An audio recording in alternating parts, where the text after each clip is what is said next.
It feels like home, home, home. It feels like home, home, home. It feels like home.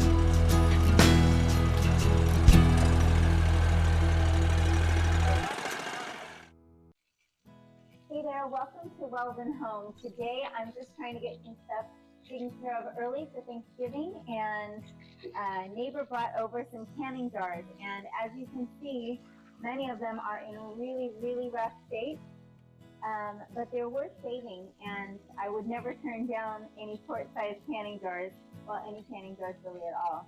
It's nice to have extra.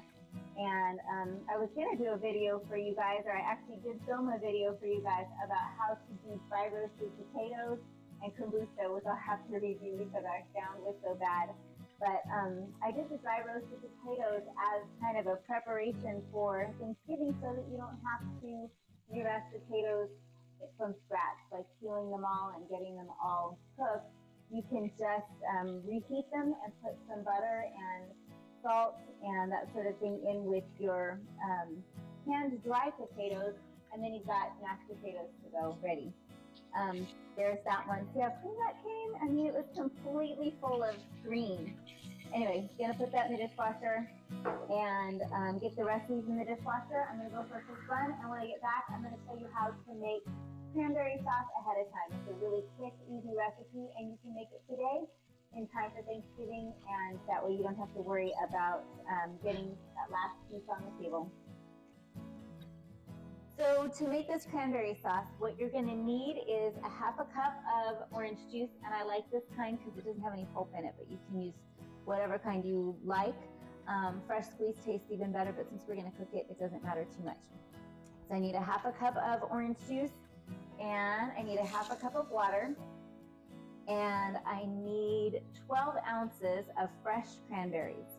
So I'm going to use these ones that I've already washed and rinsed and picked through, and then 3/4 of a cup of sugar and a pinch of salt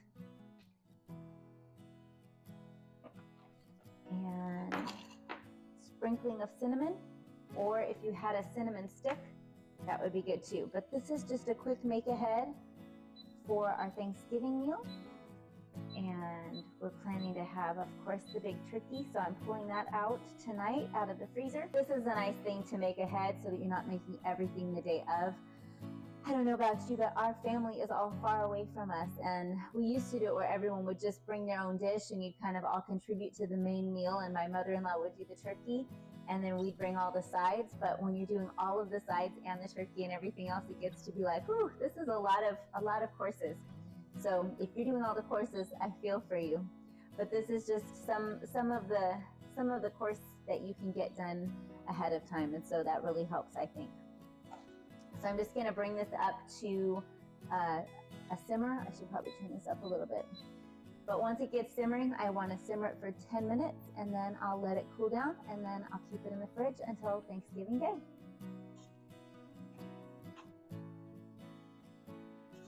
So see how that's thickened up? It looks good. I'm just going to pour it now into a mason jar and chill it down so that I have it.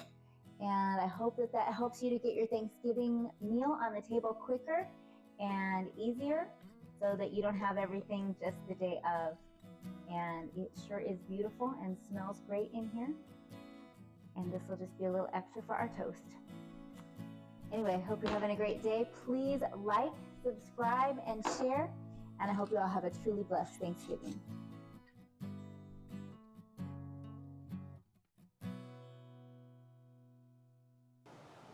Oh, it's Crystal Yo-Yo he got for his birthday yesterday. We're going to try a couple things.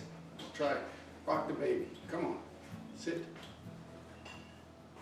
Come on, baby. You got it. Almost. Should come right back to your hand is the key.